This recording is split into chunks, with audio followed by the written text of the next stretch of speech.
Obsèques de Daniel Bilalian. Jean-Claude Narcy en couple, PPDA, Pascal Praud. Tout présent pour un ultime adieu. Ce jeudi, siesti dans l'intimité d'une cérémonie sobre que de nombreuses figures bien connues du petit écran se sont retrouvées pour honorer une dernière fois la mémoire de l'un des leurs, Daniel Bilalian.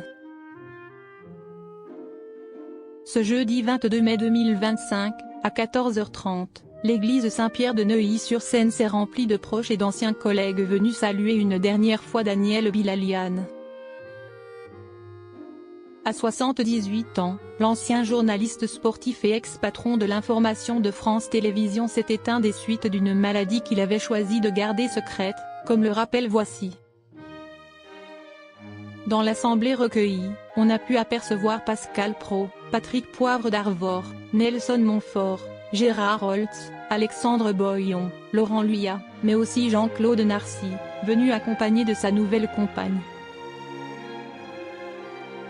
Une génération de journalistes rassemblés, visiblement bouleversés, autour de la mémoire d'un homme discret, mais profondément respecté. Une disparition qui touche bien au-delà du monde médiatique. Les hommages n'ont pas tardé à affluer.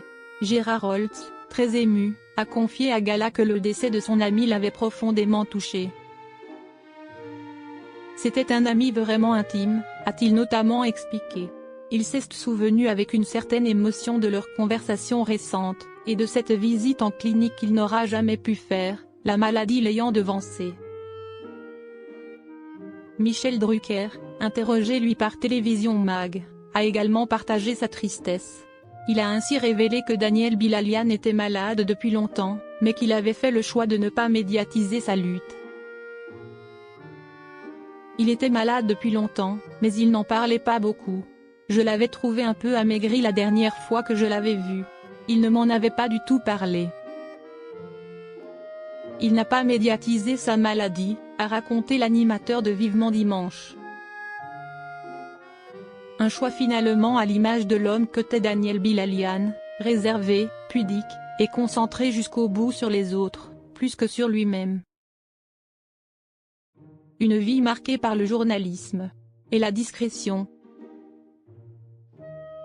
Marié depuis 2020 à Frédéric Ronimel, Daniel Bilalian laisse derrière lui une fille, Marguerite, née en 1975. Si sa carrière a été jalonnée de postes prestigieux, dont celui de directeur des sports de France Télévisions, il n'a pourtant jamais cherché à faire la une. C'est peut-être ce qui explique la retenue de ses adieux. Une cérémonie simple, sincère, marquée par la présence de ceux qui, comme lui, ont fait leur métier avec passion et rigueur. Un dernier salut pour une figure emblématique, dont la voix résonne encore chez certains téléspectateurs qui l'ont bien connu.